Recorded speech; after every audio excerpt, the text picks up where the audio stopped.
రామాయణం. రాముడు కౌసల్య అంతఃపురానికి వెళ్ళాడు. లక్ష్మణుడు రాముణ్ణి అనుసరించాడు. కౌసల్య అంతఃపురంలో అగ్నిహోత్ర విధిని నిర్వహించి దేవతలందరికీ నమస్కరించింది.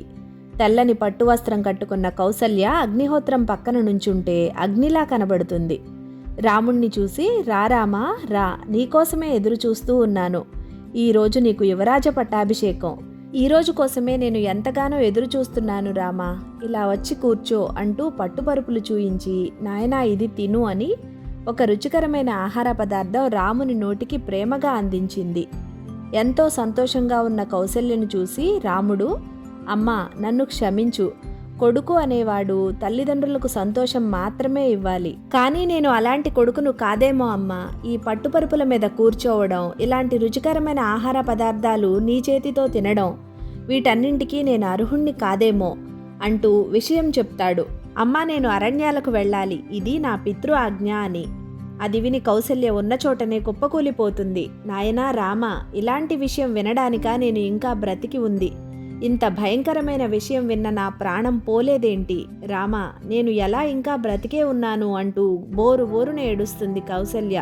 రామ, మరణానికి కూడా ఒక సమయం ఉంటుందంటారు, అది నిజమేనా? ఆ సమయం వరకు నేను వేచి ఉండాల్సిందేనా రామా?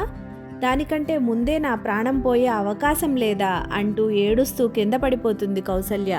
నువ్వు లేకుండా నేను బ్రతకలేను రామా, నన్ను తీసుకుపో అంటుంది కౌసల్య. లేదమ్మా, నువ్వు నాన్నను చూసుకోవాలి. తండ్రి ఆజ్ఞ పుత్రుడుగా నా ధర్మం. భర్తను సేవించడం భార్య ధర్మం. నువ్వు ఇక్కడే ఉండాలి, నేను మాత్రమే వెళ్ళాలి అంటాడు రాముడు.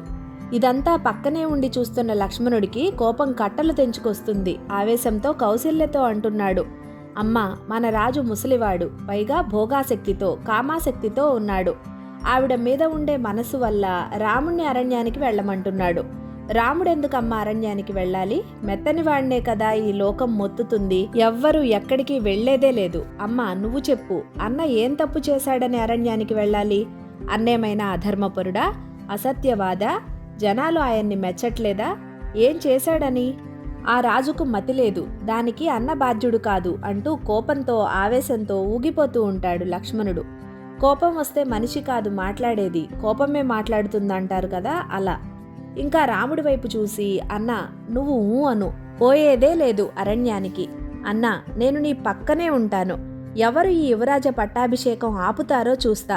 భరతుడి వైపు అనుకూలంగా ఎవరు మాట్లాడతారో వారి ప్రాణం తీస్తా. ఎవరు ఏం చేస్తారో చూస్తాను అంటూ ఆవేశంతో అంటుంటాడు రాముడితో. రాముడు అలా ఒప్పుకోడని లక్ష్మణుడికి తెలుసు. జై శ్రీరామ్.